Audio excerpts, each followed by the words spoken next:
and thank you for joining me for another episode of Talk the Torque. I'm Desh and I'm so excited to be chatting with my next guest, Thato Magasa, the Managing Director of Mitsubishi South Africa.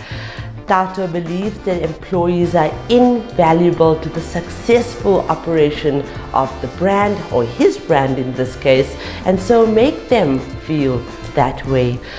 He takes the time to check in with them, or just to see how they're doing, not only at work but in their personal lives too. He strives to keep his team satisfied by building a platform of respect and trust that they can rely on. Tatu knows that leading by example is key, and that wholesome positive leadership filters down all the way to the sales team, in the dealerships, and in all the organizations, the small little departments that makes up Mitsubishi South Africa. And so he arms himself with a bright, spirited persona and a can-do attitude. Now, I had one of his top line management team in studio with me recently, Stephen Terplanche, and he had sung high praises of Tatu. I've had a conversation with him off air, and I believe that everything that Stephen had said is validated. He is an amazing champion for women moving up the ranks and for women empowerment in the motoring trade, and this is why I've invited him to share his experiences and his spirit that drives all of these initiatives in his own organization. So let's welcome Tatu, and as always, this interview is proudly brought to you by Sariti Solutions.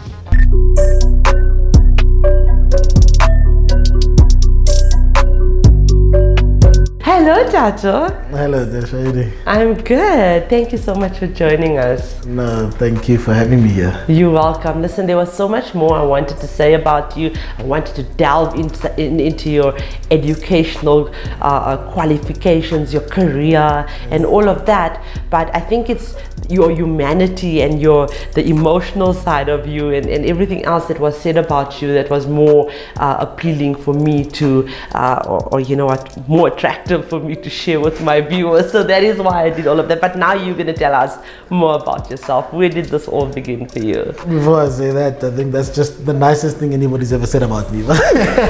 Yay! No, so do I get brownie points yes, there? Yes. Okay, yes. so do I get some sponsorship from Mitsubishi now? Oh, that's a I'm just being Indian. I'm trying to sell you, okay? What about yourself? Tell us more about yourself. No, so I started in the motor industry in 2009. Mm-hmm. Okay. Yeah, 2009 I started in the industry. I was 21. Wow. So I started in the industry very young. Wow. Right, and have always been predominantly in the import and distribution side of the business. Mm-hmm. Have spent a little bit of time in retail, but I've cut my teeth, so to speak, in import and distribution. Mm-hmm. So started in 2009, pretty much involved in the admin side of the office, as well as our PDC, working inside the PDC, learning the ropes around there. And over the years, just gradually grew into different roles, took up new opportunities until, you find yourself in this seat one day. Wow. And Stephen said to me there was one point that he was actually, or you were reporting to him, right? Yes. And now the roles have reversed. Wow, that really is a success story for me. How did that happen, by the way? How did you eventually end up at the MD position?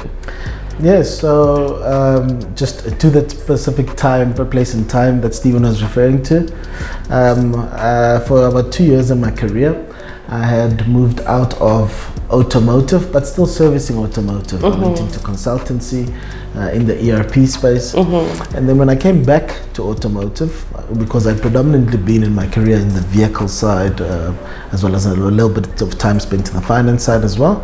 Then when I came back into automotive, I'd decided to go into the after sales side. Okay. Which was for me an opportunity to challenge myself and to learn something new. Right. So Stephen, as you know, he's a very skilled and highly knowledgeable person in the after sales space. And Stephen was at the stage the head of Mitsubishi on the after sales side. So coming in, I started back in parts, coming back to sort of Motors Group. I came back in the parts side of the business. And then from there, I moved into business development. Right, in the after sales side, and therein I then reported into Stephen at that stage. Yes. We worked together, and like today, you know, not much has changed in the way that Stephen and I have worked together. I think at the time we worked with a lot of mutual respect, learning a lot from each other at the stage, and I was able then to sort of add value to the whole after sales division of Mitsubishi at the stage. There's a new department within that specific after sales division to try and marry our parts and after sales sides together, to work more closely together, and as well as bringing the business development from a part side into the dealer network. Okay. And that role still exists till today, in fact, which is quite interesting. So we started it from scratch, him and I. We developed the functions and also the key KPIs for that, and started adding value to our dealer network. And then of course I moved on from there and then came back into Mitsubishi as the MD. Wow. Okay, and then in terms of your dealer network, how many dealerships does Mitsubishi have in South Africa? So our dealer network has grown quite nicely over the year. I think last year around March, we were on about 41 dealerships. Nice, lovely. And as we stand today, we're sitting at about 48 dealerships. Oh, I love it. I love the brand. It's a beautiful brand. I know you might be thinking that I say that about all 28 brands I work with, but Mitsubishi has really been one of, I've driven every Mitsubishi. I've done long haul with the Mitsubishis. I have my contacts in the dealer network that gives me their vehicles as soon as they have their demos.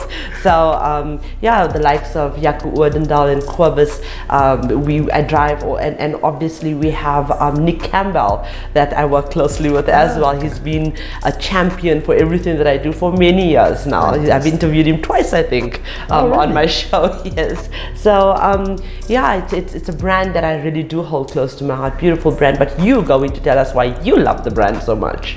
Yeah, but to your point, right? So Mitsubishi has been Mitsubishi Motors has been a household brand for many years, and to different parts of different communities. So if you go back, some will tell you about the memories of Mitsubishi being the Colt, you know, the vehicle that they all love so much. This Colt Bucky that was a mainstay brand in South Africa, and that then was followed up by Pajero.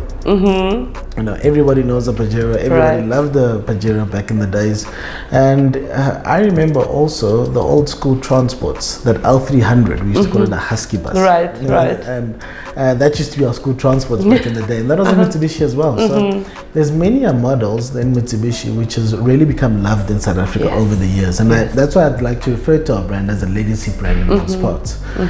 In more recent years, we had the Lancer as well, that was also quite popular with the real petrolheads, you know, the guys that love the fast cars, and so I think for me, when I speak about Mitsubishi, I always look at it as a brand very similar to South Africa, in that it's had really good moments, but also really tough moments.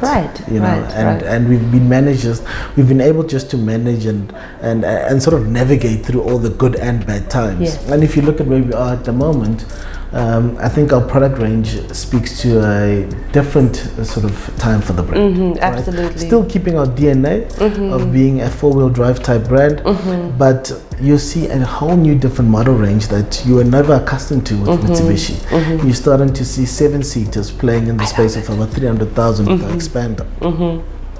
You're seeing our ASX with a different design language coming through, and different offerings that you bring about in that I heard the Triton is coming back. Yes, absolutely. I'm very excited. You look at our ASX range and our Eclipse Cross range, you're starting to see some really nice mid-sized SUVs that are coming there.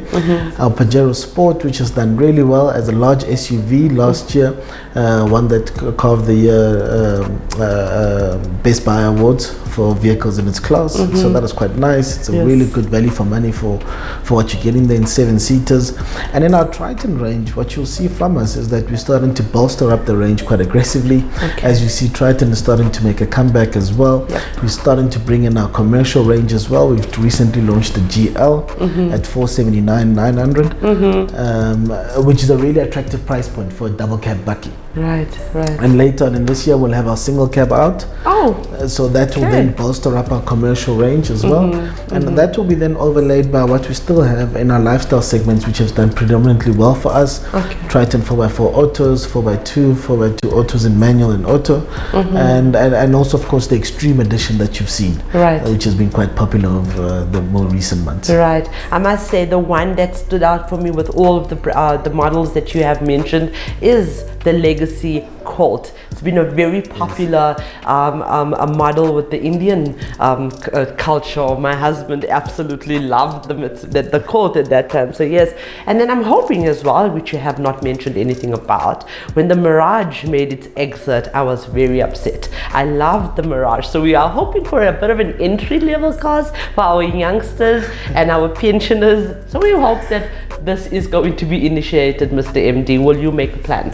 So I think what you will see is a few surprises in our range. Yay. Right? Not to give away too much, but there's 1 or 2 surprises we've planned for this year and later next year. Okay. I think one thing I haven't mentioned is our all-new Outlander as well. Okay. Which speaks a completely different design language that you're accustomed to with the brand. And that is quite an exciting offering that you're going to have later this year. So I think the brand is in a really good space, and we're quite excited with the product lineup looking forward. Love it, absolutely love it. But now that we've talked about the brand, which you obviously love, and I've given you an opportunity to do so. However, we are here for a more important conversation. We are here for women empowerment in the motoring trade. And you are a great champion. That's why you've accepted this invitation. Now, many women from Mitsubishi were nominated for the Motoring Woman of the Year Awards. How do you feel about, I think a lot of them actually took top 5 position in their categories last year. How do you feel about this initiative, which is powered by MFC, a division of Nedbank? So I think just off air we were just having this conversation around I think it's a very powerful initiative. Firstly, just speaking about the initiative in a sense that many people get recognized for their efforts in and amongst their colleagues in the work environment. It's very few times where you get to have a platform which can recognize you for the work that you've done to a wider audience, to your industry colleagues outside of your actual workplace. So I think fundamentally this initiative is a very powerful and a strong one, especially to those people who historically have not been advanced, which is women.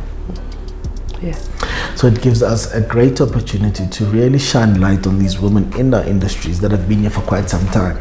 I mean, I was looking at the nominations last year, and you're just surprised to see just how many women have decades and decades of tenure and experience in the industry. And it just that alone, having those nominations up there, shone light on those women. Yes, some of them have been around for 40 years. Absolutely. Never had a single, because they are in admin positions, and because so we try and recognize across the spectrum where you have the salespeople getting these recognitions at dealerships and FNIs, and but what about the admin people? What about workpay? What about the people that are actually doing the physical hard work? So yes, you're right. Thank you for recognizing that we are doing this for women across the spectrum. And if you look at our office, we had 5 of our top females in our office. On the sales side, we had 2, Paula Santos and Nicola Kirkberg.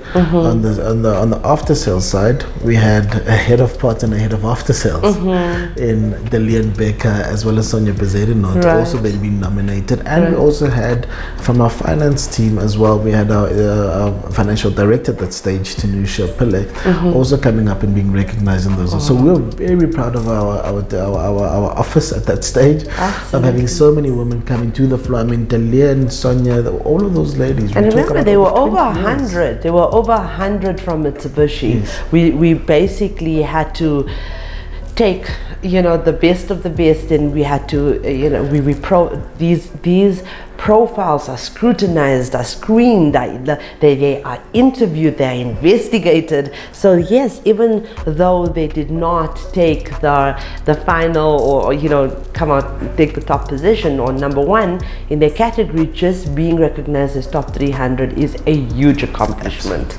Absolutely. So in terms of advice that you would like to give to women that want to join our industry, young women that might be watching this and want to really find out, okay, Desh is here, she brings a lot of women onto her platform. What about the men? Are they going to help us? Because we need help from the men. What advice can you give to those women that want to join motoring South Africa? I think it's a good time to look at joining automotive and just now going forward. Fundamentally due to the fact that there's a lot of light being shined now on diversity, inclusivity, and transformation across our sectors.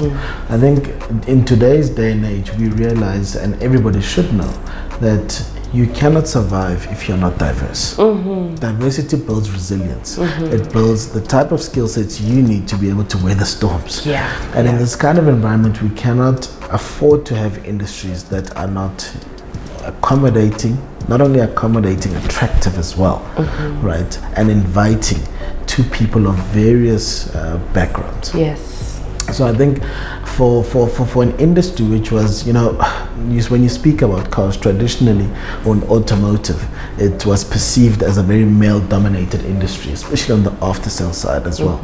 But I think there's a lot of strides that businesses and also corporates are taking at this stage to ensure that this environment is attractive for female staff members as well, and not only just attractive, but it's a place that they can thrive. Absolutely. Which is important. So I think the one thing you want to say as well is that it doesn't come easy. Because the industry is not an easy industry that you just walk in and things are just, high flying. It's a very tough industry to be in. We follow GDP growth quite closely. So, as we grow, and we've seen last year, we're still recovering from the effects of COVID-19. We haven't yet fully recovered, although the outlook is that this year we'll probably have a full recovery. And we'll have lots of stock. No one has stock at this stage, right? But that is the outlook, that we're going to fully recover and our better years are still to come. So I think it is an attractive industry that one can come in and build a career. And I think if you want to see testimony of that, look at some of the ladies who have been in industry with over 10 years experience, 20 years experience, doing extremely well in senior leadership roles across the industry. So please, more of that. And long may it last. Definitely. And I just want to reiterate what you said earlier on in your answer. It is so important that if you want this equality, if you want to be that inadvertent feminist that is already working in the industry and you want to become the next Mr. MD, you need to work for it. You need to educate yourself. You need to be ambitious. You need to be determined. Without these character traits, it's pointless. It is pointless. You need to work for this equality and this gender equality that we wish to see. So again, you are a great champion and a catalyst for change. How can you advise other men to motivate women to be resilient and courageous when facing discrimination, in their respective positions? What I'm trying to ask you is, there's a lot of men in the industry as well that are trying to drive the woman, but there are men that don't know how to drive and how to to encourage women in their space to want to move up the ranks. I think I was going to get actually to this point now that it's always a two-way street in these things. To the points that you mentioned, you need people that are dedicated, focused and resilient and want to do better and achieve. But in the same breath, you need leaders of businesses and captains of industry who set the right tone in their businesses. The environment needs to be enabling. You need an enabling environment and support. And I think part of, I think one of the things I can accredit to just me arriving to become MD of Mitsubishi is an enabling environment. Yeah. If you do not work in an enabling environment, you can never grow. So a lot of that success comes to the type of, I think, organization I've been a part of, in that the environment was extremely enabling. And if you are a business leader and are looking to attract females and ladies and women into your work environment to be leaders, you have to start and first look, how enabling is this environment? Yes. And that's the first question. Don't look at just how the staff complement looks like from a demographic perspective, but look at your enablers. Look at, consider the facts that, are you setting up the right structures that will invite female people to be a part of your organization, regardless of the role. When they come in, don't only sort of direct people, especially in the dealers' environments, to the sales officers, to the finance officers, but create an enabling environment in your after-sale businesses as well. Absolutely. So you can have a diverse skill sets coming through there, because fundamentally, if you think about it, in our after-sales businesses, it's not just about the technical know-how about fixing vehicles. And even in that space, it's got no gender. It's about us fundamentally understanding how a vehicle works and being able to apply yourself in that environment. But also in other spaces and after sales, it's a lot to do with supply chain, the managing of parts. Right.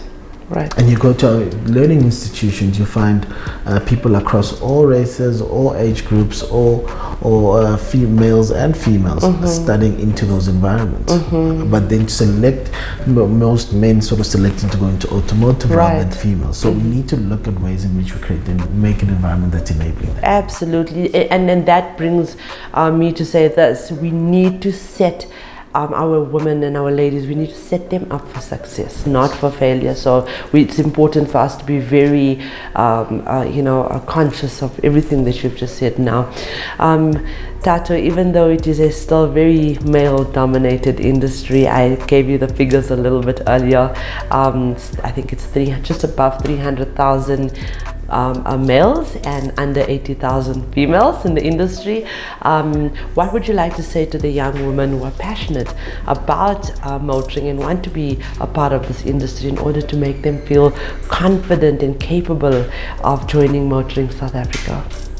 I have a lot of young girls that follow us. Yes, because we do these workshops at schools and we invite the matriculants, they sharing our content. So I want you to speak to the young girls out there that wants to join. And you're not that old yourself, so you can speak to them. If I did the math, you said you started in the industry 2009, and I did the math. I know how old you are.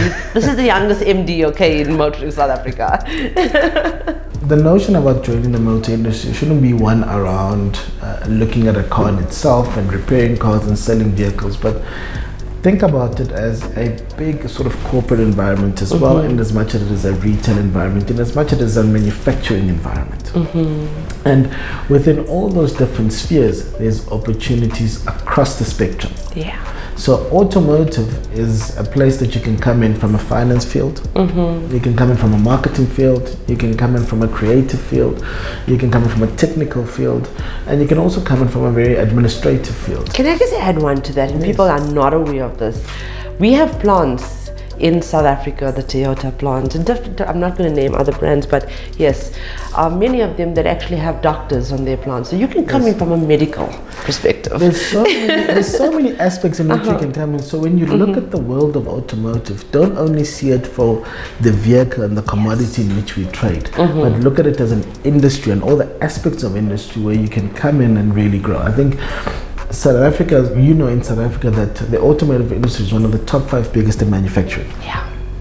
So, and the plan is for that to remain in the medium to long term. So there's a lot of opportunity for people to come in and grow in the industry. And I mean, as a 7%, I think it's 7% contribution to GDP at the moment, right? It dropped slightly, yes. Oh, shucks. Okay.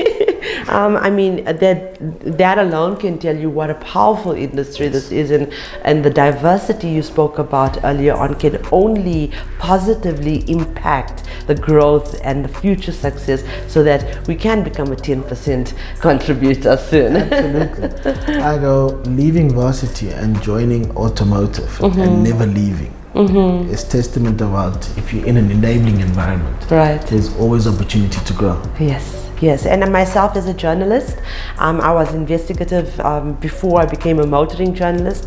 Once I set foot in motoring South Africa, I found that I needed to create something. You also have the opportunity to bring your fresh ideas, your innovative thoughts into this industry. So it really is something that you can blossom in. It's an industry that you can make your own, and that is why we do not want people, not just women, to fall into the industry. We want people to make a conscious decision that I want to be there, I want to be. We need to make the industry look as attractive as it actually really is. Agreed. Yeah. So thank you so much, Thato, for helping me to try and do that. I really appreciate you, and I'm so honored to invite you into our network. Thank you.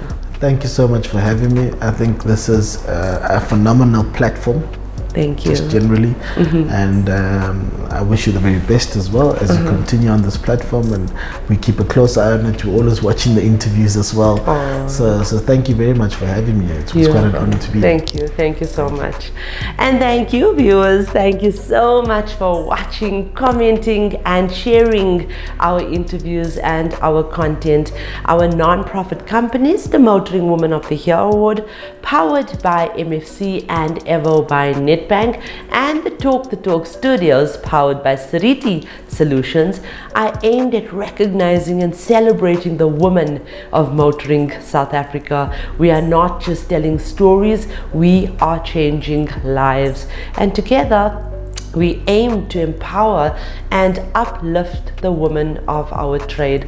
And for those of you that are searching for your new ride, please visit www.otto.evo.africa. We have thousands of vehicles on sale for you to choose from, and we only advertise on behalf of reliable and trustworthy MFC accredited dealerships. This car listing portal is incredibly user-friendly, and you can also find vehicle reviews and car maintenance tips and advice, all courtesy of Talk the Torque Studios. You can also find some of Mitsubishi models and reviews on this platform in future. I'm going to personally drive the Outlander just to report that for you.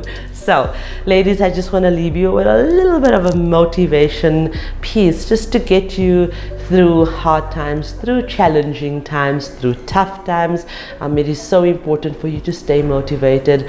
When things are going well, it's not too difficult to stay motivated. When things get harder, however, it's easier to lose sight of the finish line. The stress of your situation can overwhelm you and make you feel like you're falling. Intentionally thinking about what motivates you is a great way to stay afloat.